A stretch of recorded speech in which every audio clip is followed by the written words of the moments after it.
Dear students, welcome back. मैं निशा Mishra TGT arts आपका social science के सेकंड चैप्टर के सेकंड वीडियो में हार्दिक स्वागत करती हूँ।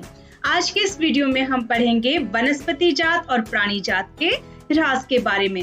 ह्रास मीन्स विनाश के बारे में। एक बात और बेटा, आप लोग वीडियो को देखकर नोट्स भी प्रिपेयर करते रहेंगे ताकि आगे चलकर आपको कोई प्रॉब्लम ना हो। तो चलिए शुरू करते हैं आज का अपना टॉपिक, वन एवं वन्य जीव संसाधन। तो आइए सबसे पहले जानते हैं इस लेसन के फ्लो चार्ट के बारे में। ये लेसन 3 भागों में बंटा हुआ है और इसके पहले भाग में हमने पढ़ा था भारत में वनस्पति जात और प्राणी जात, जिसमें हमने चर्चा की थी जैव विविधता के बारे में और पौधों और प्राणियों की प्रजातियों के वर्गीकरण के बारे में। और आज के इस वीडियो में हम पढ़ेंगे वनस्पति जात और प्राणी जात का ह्रास मतलब विनाश। तो इसके विनाश के कौन कौन से कारक हैं और जैव विविधता को कम करने वाले कारक कौन कौन से हैं और कम होते संसाधनों के प्रभावों के बारे में हम इस वीडियो में जानेंगे। और इसका जो तीसरे भाग का वीडियो है उसमें हम जानेंगे वन्य जीव संरक्षण के बारे में। वनस्पति जात एवं प्राणी जात का ह्रास। हमने पिछले वीडियो में जाना था कि प्राणी जात और वनस्पति जात एक दूसरे पर निर्भर करते हैं अपने अस्तित्व को बनाए रखने के लिए। अपनी आवश्यकताओं को पूरा करने के लिए मनुष्य ने प्रकृति को बहुत नुकसान पहुंचाया है। लकड़ी, छाल, पत्ते, रबर, दवाइयां, भोजन, ईंधन और चारा आदि और खाद इत्यादि प्रत्यक्ष अथवा अप्रत्यक्ष रूप से वनों और वन्य जीवों से ही प्राप्त होते हैं। वनस्पति जात और प्राणी जात के विनाश के कारण। कृषि में विस्तार। सबसे पहले इसमें जो पॉइंट आता है वो है कृषि में विस्तार। भारतीय वन सर्वेक्षण के आंकड़े के अनुसार भारत में 1951 से 1980 के बीच 262,000 वर्ग किलोमीटर से अधिक के वन क्षेत्र को कृषि भूमि में बदल दिया गया।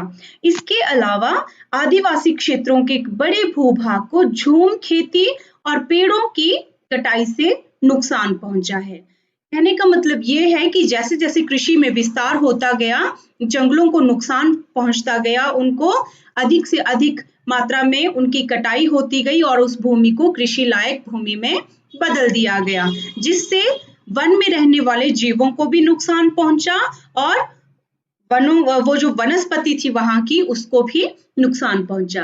अब यहाँ पे शब्द यूज हुआ है झूम खेती। तो ये झूम खेती क्या होती है?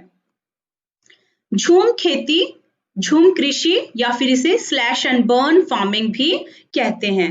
ये ऐसी कृषि प्रणाली है जिसमें किसान जो है वो किसी एक क्षेत्र की वनस्पति को जलाकर, वहां के पेड़ पौधों को जलाकर उस एरिया को साफ करके उसे कृषि योग्य बनाते हैं और वहां पे खेती करते हैं कुछ समय के लिए।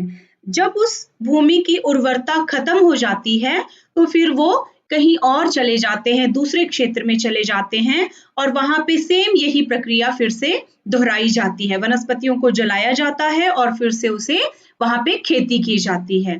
और इसे झूम कृषि, स्लैश एंड बर्न फार्मिंग या फिर स्थानांतरित कृषि भी कहा जाता है। शिफ्ट फार्मिंग भी इसे कहा जाता है, जिससे वनों को और वन में रहने वाले जीव जंतुओं को बहुत नुकसान पहुंचता है। नंबर 2 पे है संवर्धन वृक्षारोपण। संवर्धन वृक्षारोपण क्या होता है? इस प्रकार के वृक्षारोपण में व्यावसायिक महत्व के किसी एक प्रजाति के पादपों का वृक्षारोपण किया जाता है। कुछ चुनिंदा प्रजातियों को बढ़ावा देने के लिए भारत के कई भागों में संवर्धन वृक्षारोपण किया गया। इससे अन्य प्रजातियों का उन्मूलन हो गया। तो इस प्रकार की जो ये वृक्षारोपण होता है, इसमें जिन पौधों से या जिन पेड़ों से हमें लाभ होता है, जैसे जिन पेड़ों से हमें इमारती लकड़ी प्राप्त होती है, केवल उन्हीं के ही पौधे लगाए जाते हैं अधिक से अधिक मुनाफा कमाने के लिए। इससे क्या होता है, जो अन्य पेड़ पौधों की प्रजातियां होती हैं उनका या तो सफाया कर दिया जाता है या फिर वो केयर न होने की वजह से अपने आप वो लुप्त हो जाती हैं, हमेशा हमेशा के लिए लुप्त हो जाती हैं। तो कई प्रकार के ऐसे पेड़ पौधों की प्रजातियां हैं जो आज लुप्त हो चुकी हैं। उसके बाद आ जाता है विकास परियोजनाएं। नंबर 3 पे विकास परियोजनाएं। आजादी के बाद से बड़े पैमाने वाली कई विकास परियोजनाओं पर अमल किया गया। इससे जंगलों की भारी क्षति हुई। नदी घाटी परियोजनाओं के कारण 1951 से आज तक 5000 वर्ग किलोमीटर से अधिक वनों का सफाया हो चुका है। बड़ी बड़ी बांध या नदी घाटी परियोजनाएं बनाने के लिए आसपास के एरिया का जो जंगल होता है या आसपास में जो भी वनस्पति होती है उसका सफाया कर दिया जाता है और बड़े पैमाने पे ये प्रोजेक्ट बनाए जाते हैं, जिससे उन वनों में रहने वाले जीव जंतु भी वहां से या तो शिफ्ट हो जाते हैं या फिर वो उनका नाश हो जाता है, विनाश हो जाता है, या फिर वो प्रजातियां विलुप्त हो जाती। नंबर 4 पे है खनन। खनन से कई क्षेत्रों की जैविक विविधता को भारी नुकसान हुआ है। उदाहरण के लिए पश्चिम बंगाल के बक्सा टाइगर रिजर्व में डोलोमाइट का खनन। डोलोमाइट के खनन से पश्चिम बंगाल में जो बक्सा टाइगर रिजर्व है इसको बहुत नुकसान पहुंच रहा है। ये खतरे में है। ना सिर्फ बक्सा टाइगर रिजर्व खतरे में है बल्कि धूल मिट्टी के उड़ने की वजह से वहां का जो पर्यावरण है उसको भी बहुत क्षति पहुंच रही है। नंबर 5 पे है संसाधनों का असमान बंटवारा। अमीरों के पास अधिक संसाधन रहते हैं जबकि गरीबों के पास कम संसाधन होते हैं। अमीर लोग संसाधनों का दोहन करते हैं जिससे पर्यावरण को भारी नुकसान होता है। तो लोग ज्यादा से ज्यादा मुनाफा कमाने के लिए संसाधनों का अधिक से अधिक दोहन करते हैं जिससे पर्यावरण असंतुलन की समस्या उत्पन्न हो जाती है। इसके बाद हम जानेंगे जैव विविधता को कम करने वाले कारक कौन कौन से हैं। सबसे पहले है वनों की कटाई। आप सभी जानते हैं कि वन जो है वो विभिन्न प्रकार के पेड़ पौधों और पशु पक्षियों का घर होता है। जब उनका घर ही, उनका आवास ही उनसे छीन लिया जाएगा तो ये बेचारे कहाँ जाएंगे? या तो ये काल का ग्रास हो जाएंगे अर्थात नष्ट हो जाएंगे, या तो किसी और जगह में जाके ये शिफ्ट हो जाएंगे। तो वनों की कटाई जैव विविधता को कम करने का मुख्य कारक है। इसके बाद नंबर 2 पे है जानवरों का शिकार। आपने पिछले वीडियो में भी पढ़ा है कि इस प्रकार से शिकार की वजह से कितनी सारी प्रजातियां जो हैं वो विलुप्त हो चुकी हैं और कितनी प्रकार की प्रजातियां जो है वो विलुप्त होने के कगार पे है। जैसे चिंकारा हिरन है या एशियाई हाथी है, एक सींग वाला गैंडा है या फिर चीता है। तो ऐसे कई प्रकार के जानवर हैं जो शिकार की वजह से कुछ विलुप्त हो चुके हैं और कुछ संकटग्रस्त प्रजातियों में आते हैं। हालांकि सरकार ने वन्य जीव संसाधन अधिनियम के तहत जानवरों के शिकार पर रोक लगा दी है, लेकिन फिर भी चोरी छिपे ये काम चला हुआ है और इस वजह से जो जैव विविधता है वो लगातार कम होती जा रही है। फिर नंबर 3 पे है पर्यावरण प्रदूषण। पर्यावरण प्रदूषण से आप भली भांति परिचित होंगे कि किस प्रकार पर्यावरण प्रदूषण जो है वो हमारे जीव जंतुओं को नुकसान पहुंचा रहा है, प्राणियों को नुकसान पहुंचा रहा है और साथ ही साथ पेड़ पौधों को भी वो नष्ट कर रहा है। तो प्रदूषण 3 प्रकार का मुख्य रूप से होता है। सबसे पहले जल प्रदूषण। जो भी कूड़ा कचरा या फैक्ट्रियों से निकला हुआ वेस्ट मटेरियल है उसको जल में फेंक देने से उसमें कई सारे केमिकल्स मिल जाते हैं जिसमें जल में रहने वाले जीव जंतु सांस नहीं ले पाते हैं और वो नष्ट हो जाते हैं। तो ये भी जैव विविधता का एक मुख्य कारण है। नेक्स्ट है भूमि प्रदूषण। तो भूमि प्रदूषण भी जैव विविधता को कम करने में महत्वपूर्ण भूमिका निभाता है। फैक्ट्रियों से निकलने वाला कूड़ा कचरा या फिर ई वेस्ट जो मटेरियल होता है उसको जब भूमि में फेंक दिया जाता है या उसका प्रॉपर उसका निपटारा नहीं किया जाता है तो उस क्षेत्र, उस एरिया के जो भूमि होती है वो बंजर हो जाती है। उसमें कई प्रकार के केमिकल्स मिल जाते हैं और उसमें वनस्पतियां नहीं उगती हैं। नेक्स्ट है वायु प्रदूषण। हवा में जब जहरीली गैसें मिल जाती हैं तो उससे ना सिर्फ मनुष्यों का सांस लेना मुश्किल हो जाता है बल्कि पशु पक्षियों को भी सांस लेने में प्रॉब्लम होती है और इससे कई प्रकार की सांस की बीमारियां उत्पन्न हो जाती है। तो वायु प्रदूषण जैव विविधता को कम करने का मुख्य कारक है। नेक्स्ट है जंगलों में आग। तो जैव विविधता को कम करने में जंगलों में आग जो है ये बहुत अहम रोल अदा करता है।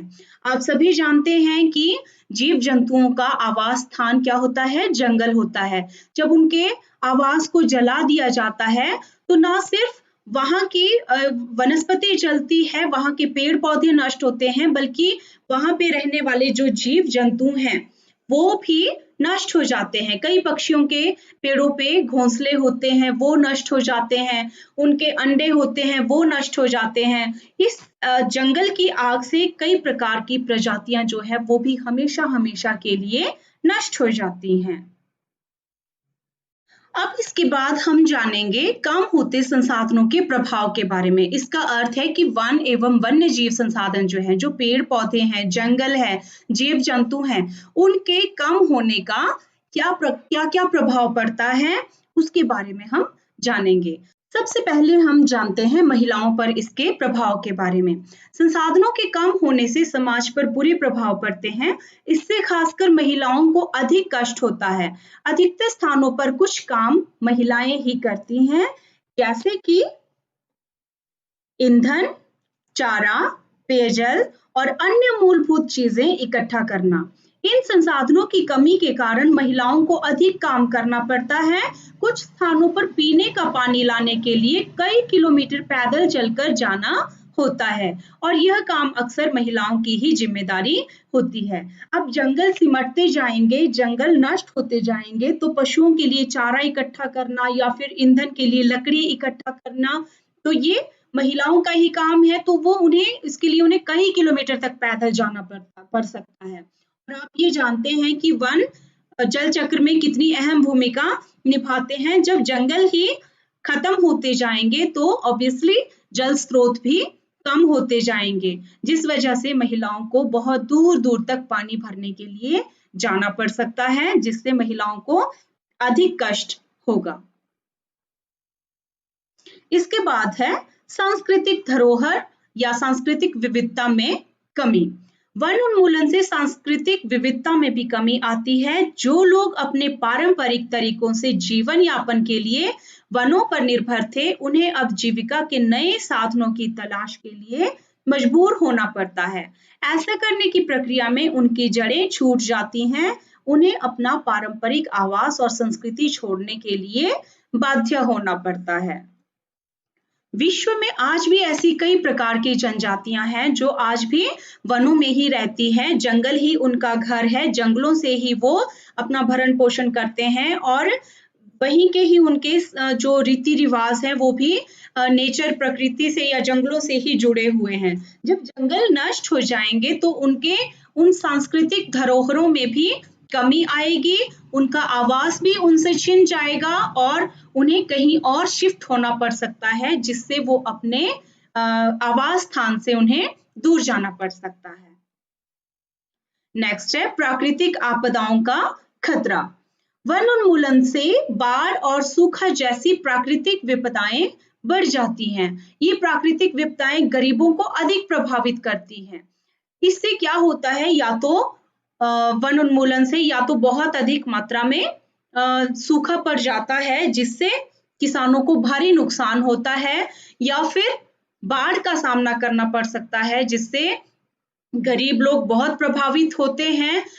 गरीब किसानों की फसलें नष्ट हो जाती हैं, उनके खेत बाढ़ में बह जाते हैं, सारी फसलें उसमें डूब जाती हैं, नष्ट हो जाती हैं, या फिर अगर सूखे की स्थिति आती है तो फिर सारी की सारी फसल उनकी तबाह हो जाती है। स्थिति कोई भी हो, चाहे वो सूखे की हो या बाढ़ की हो, दोनों ही परिस्थितियों में अधिक से अधिक नुकसान उठाना पड़ता है। तो ये था आज का टॉपिक, जिसमें हमने जाना वनस्पति जात और प्राणी जात के ह्रास के बारे में, और वनस्पति जात और प्राणी जात के ह्रास के लिए कौन कौन से कारक जिम्मेदार हैं उनके बारे में जाना, और जैव विविधता को कम करने वाले कारकों के बारे में जाना, इसके क्या प्रभाव पड़ते हैं। तो उम्मीद करती हूँ आपको वीडियो अच्छा लगा होगा और वीडियो के साथ साथ आपने नोट भी बनाए होंगे। तो कल फिर मिलेंगे नए वीडियो के साथ, तब तक गुड बाय।